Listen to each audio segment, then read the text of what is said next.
now. Hey, what's going on? I'm Matt Granahan, the paragon of pugilistic punditry, the pernicious purveyor of preposterous pomposity with my buddy over here. Could you say that 5 times fast?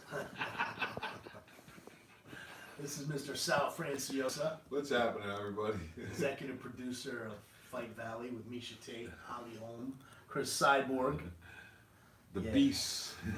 Last time I saw him, he was licking the mats at the Miami Vice Grip show after the You put me in Andrea as a KGB referee. Lee. I don't know what the hell I was doing. I tripped. I fell on the mat face first. I wasn't licking it. I fell down. I tripped on that girl's leg.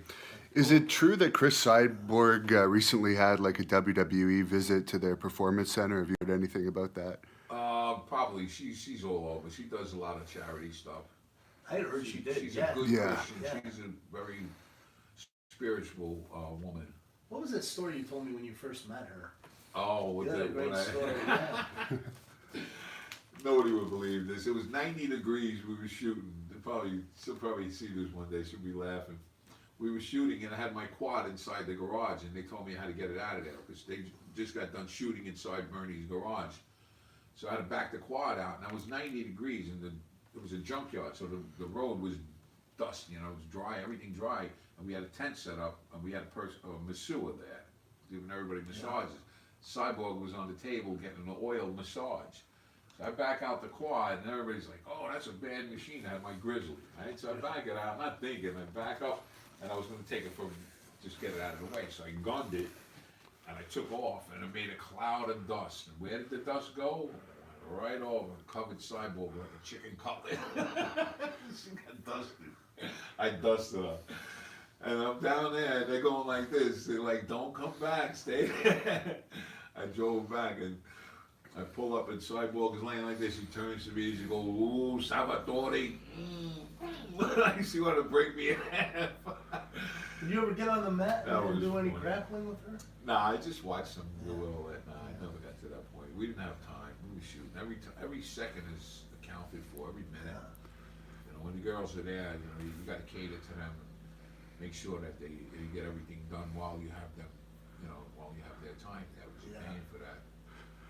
Where can people watch Fight Valley if they want to watch It's it? everywhere. Yeah. It went on everywhere a movie could be found. It's there. It should be- Walmart, Redbox. Yeah, it's sold out at Netflix. Walmart. Yeah. Oh, it's on Netflix too. Yeah, no, not yet. I think Not it's yet. going to Netflix. That's probably the last place it's going to go. It was on video on demand. You just Google it. It's there everywhere. It's in every language, every country, everywhere.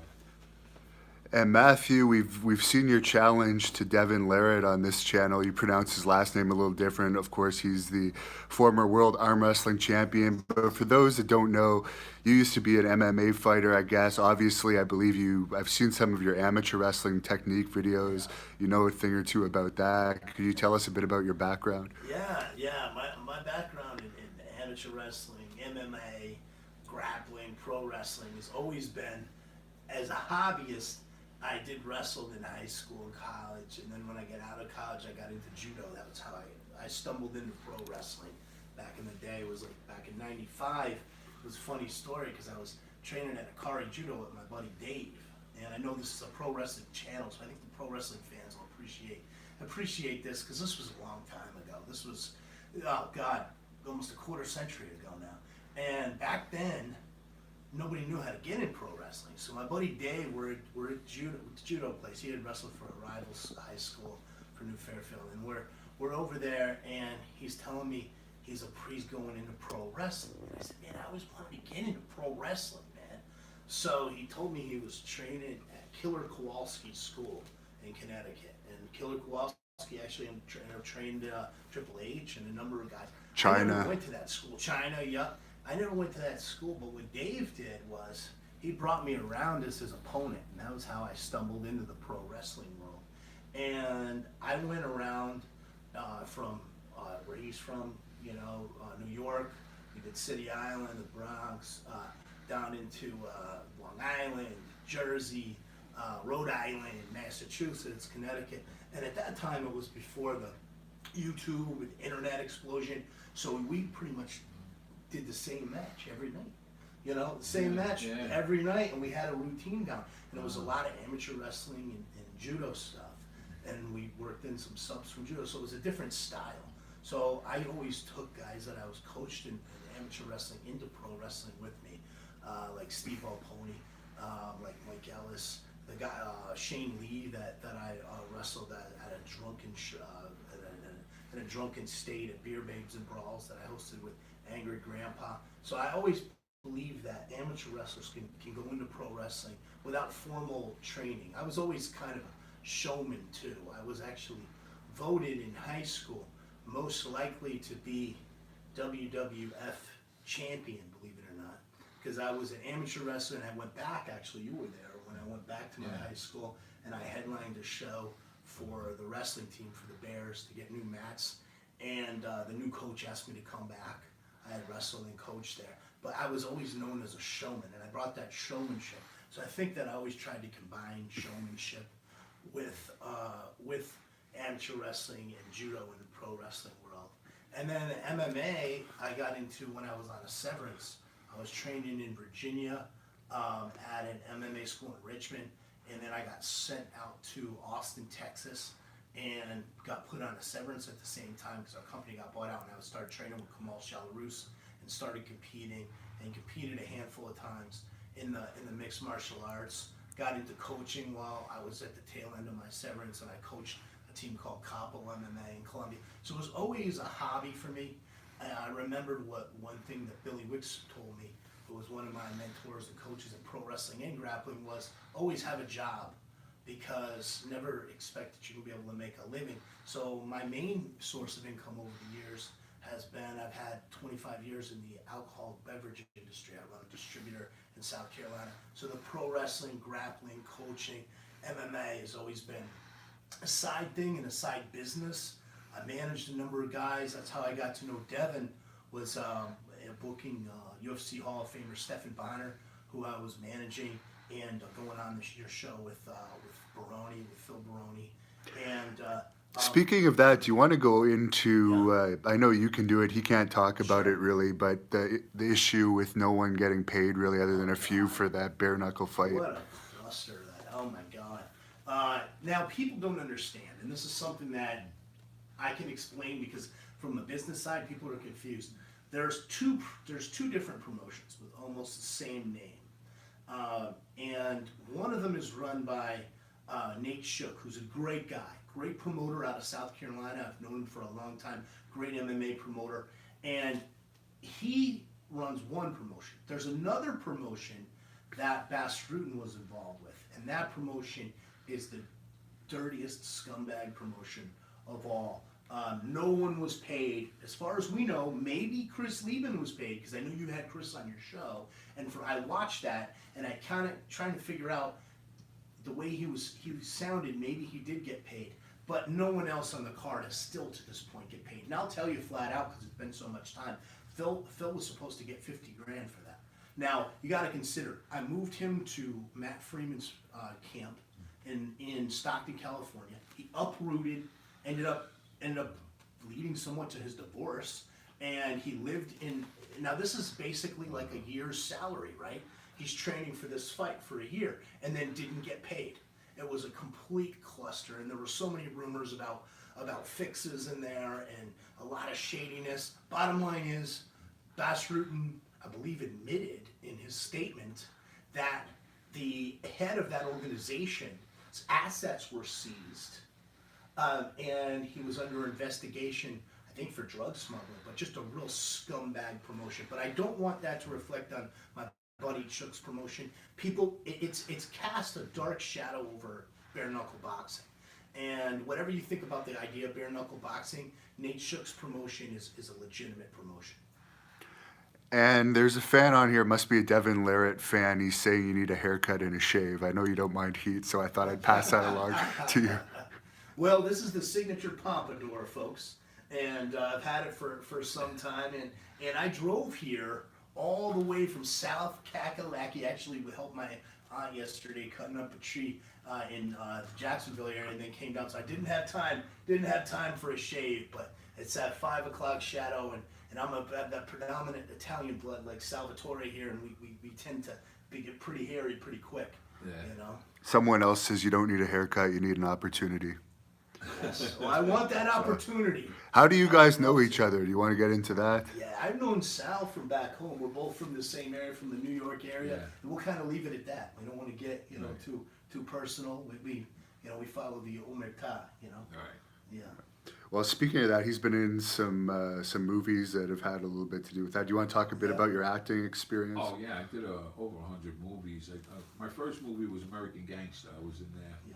I was an extra. I'll tell you the truth. I was an extra in that one. Then I got into Pelham 123. JT Talent from New York City. We all started together in the business, and we became one of the best mob go-to guys. And my friends are still doing movies. Basically we work with everybody. Larry Romano, King of Queens, a good friend of mine. Kamal Ahmed from the Jerky Boys. We did 3 movies with him. I did a couple movies with Fat Joe called And Knobs. then Chuck Zito, you just Chuck Zito, I put him in a movie called Guitars and Guns. It's still being edited right now. We're working on the sound and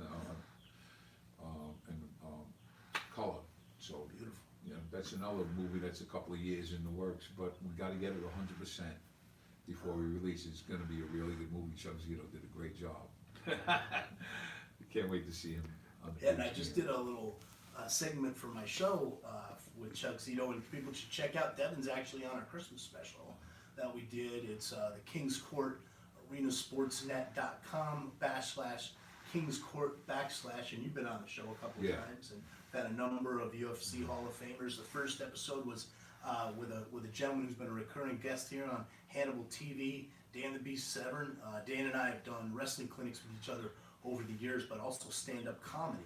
I got Dan to bring that comedic aspect out in him because I haven't been around him for a long time. And I'm stay at my house. I know he's a funny guy, and people don't see that. So I got him to do some stand-up bar shows with me. He takes his comedy very serious, actually. Yes. I find, yeah. Yeah, He actually, it bothers him more than fighting does. He gets more Yeah. nervous about comedy. Did you ever see the? I don't know if the fans ever saw the jokes that he would tell Big John McCarthy In the ring, before he would yeah. fight, like in the cage. Yeah, it was pretty cool. You guys should check that. Well, out. he's a lot better than Lanny Poffo is as a comedian. Have you ever seen him? No. Oh, man, I'm embarrassed watching that. You know what's funny though? When you mentioned Lanny Poffo, when I started my show, I came up with pernicious purveyor of preposterous pomposity, manipulating the minuscule minds of the masses of miscreants. And I kind of took that from Lanny Poffo. If folks remember, he was the genius and the poet in the old WWF. And I know one young lady that's been on your show that's not a big fan of his is my good friend Stephanie Gorgeous George Bellers. Not a big fan of Lanny's, and hopefully one of these days we'll finish the book I did with her. You know? That's true, and you've done numerous books now, and you're working on one with Stephen Bonner, too. Yep, Chaotic Enlightenment, An American Psycho's Journey to Peace Through Violence is the newest one. And it's got a lot of great stories in it. It sounds like. Yeah. It sounds it's fun. interesting. Yeah, it's fun. We have fun, man. You know, I always believe in having fun, and you know, I've had some fun with the fans, with Devon The Rat's fans. You know, and I say I've been so popular since that. They love me so much on Hannibal TV that I'm thinking about running for Prime Minister of Canada. Well, Devon actually did a rebuttal to you recently, so now everyone's wondering, is this match going to happen? And I got to ask Sal, have you seen any of this stuff, and do you think he stands a chance? I'm on top of it. I'm watching Yeah. it. I think it's going to happen. Are you going to bet money on him to be? Well, let me see what I got on. Yeah. Man, I never knew that there was such an arm wrestling community out there. I had no idea. Oh, yeah. And what sparked me to do that was, like I told you when I watched it, I didn't know who Devon The Rat was. I had no clue who he was. And when I watched it, I saw him, and he was bashing Gary Goodrich, and he was bashing Scott Flash Norton. So I'm like, who is this? Which jabroni? Scott actually got so upset about. He actually called both Scott, Yeah. myself, and Sonny Ono, Oh, yeah. and basically made us take down that video Oh, clip, no. unfortunately. Oh man! Well, Sonny Ono, I got Yeah. a chance to work with that World Association of Kickboxing Organizations at the Des Moines, Iowa show. got a chance to call the fight card with him. And I think that we need to see Devon, speaking of Devon, we need to see Devon Hannibal Nicholson in the World Association of Kickboxing organizations. Anything's possible. I'm constantly training in that discipline and trying to improve as best as I can. I've only been in it for a year, but that's definitely a possibility for the future. Yeah, and folks that want to check that out, I broadcast for WACO, the USA team, and it's with the IOC, and it's with the Olympic Channel, and they have an event coming up on May 4th. I'll be calling some of the fights. It's going to be, I believe that's going to be Team Australia versus Team USA. But they have different teams that go against one another. You said you might be able to get me a match with me representing Team USA, which I would love, actually. Told me yes. I asked her, I said, is that something you could do with him being, from Canada? And she said, I think so. She said, let's ask Rob. So we'll ask Rob Zabilski, who's the CEO. And we'd love to see Hannibal as a heavyweight representing Team USA. I eventually want to live here anyways because it's far too cold in Canada. It's there's massive This is paradise. Yeah. Even South Carolina was in the 80s last week, up until yesterday. And South Carolina could be 70 in February, it could be 40, but it's never that cold, especially from growing up north. Yeah. So Fight Valley 2's in production, or Pre-production, we're already talking about it in the planning stages of it. I already spoke to Rob. I told him, get Cyborg signed up.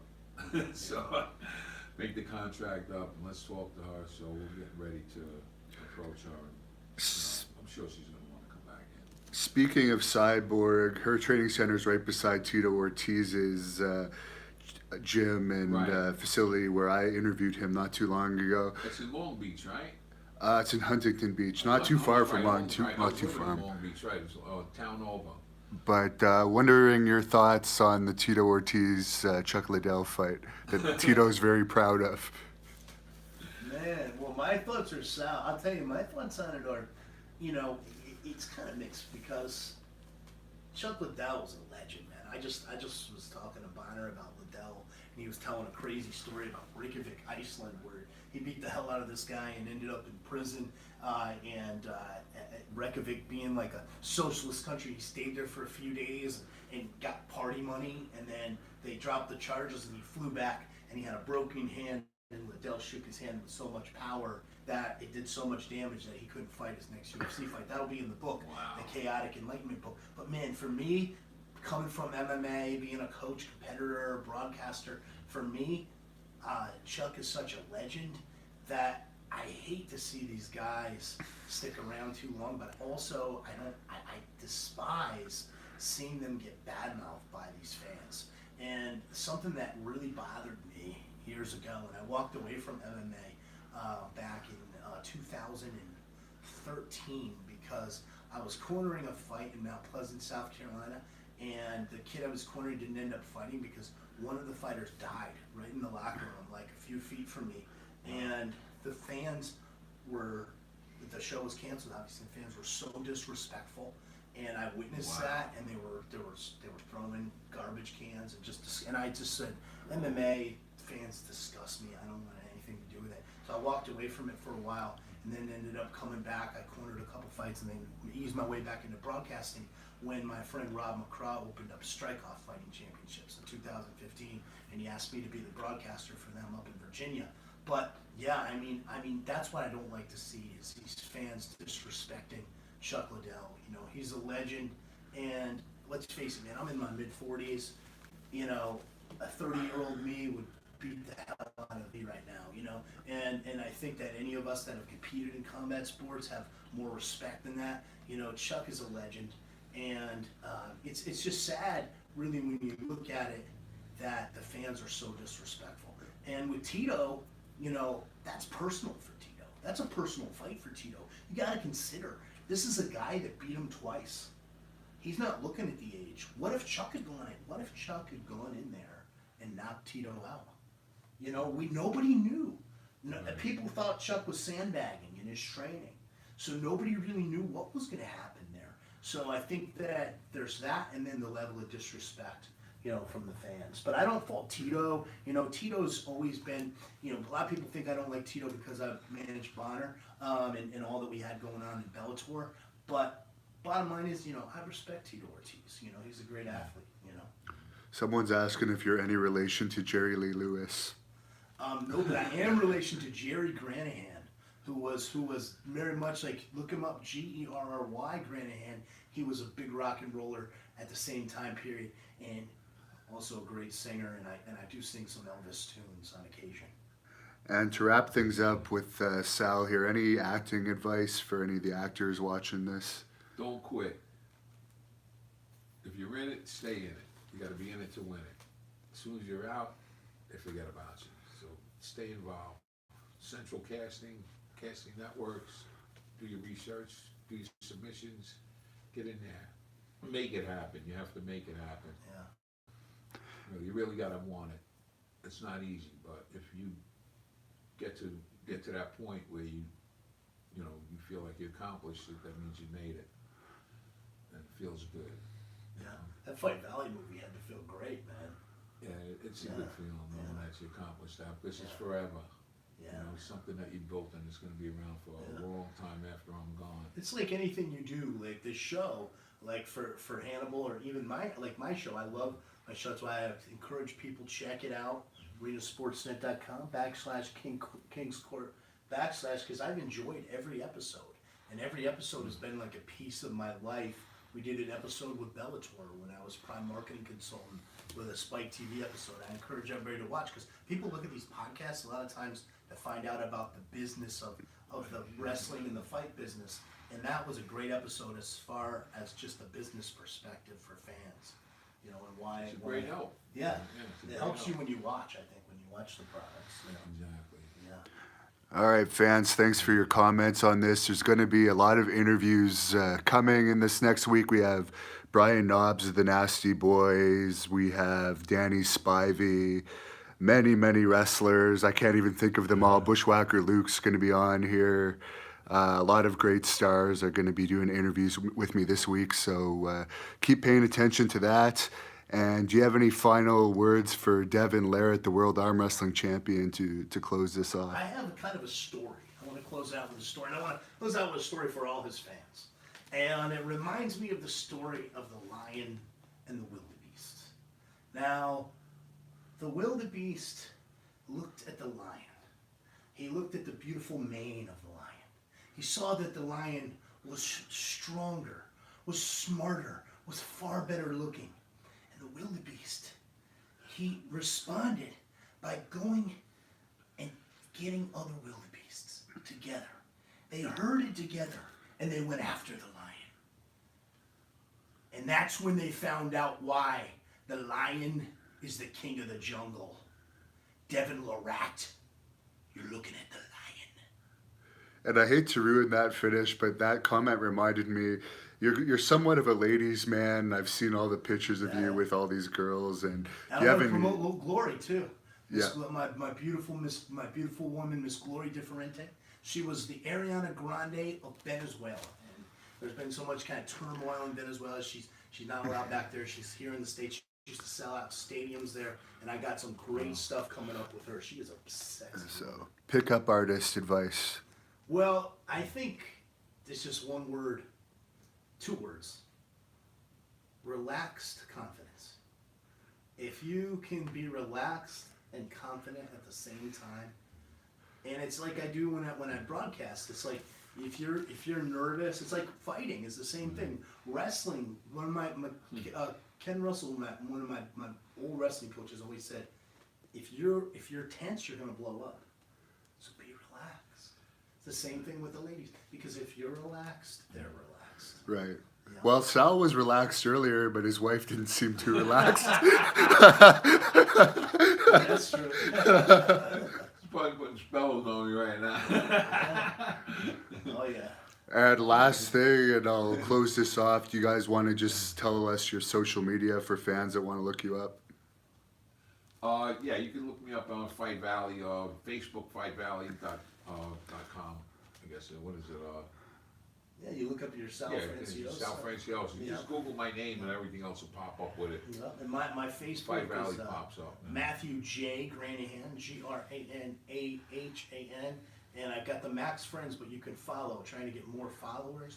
And then my Instagram is king.of.Connecticut, CONECTICUT. And I'm trying to build up my Instagram because Phil Baroni set up my Instagram for me. And for some reason, he set it up to where I'm following mostly looks like women of the evening or all who I'm following. I guess because the way he set it up. So I'm trying to get some, He's giving you trying all to get his some leftovers. fans. Exactly. Yeah, I said all his leftovers.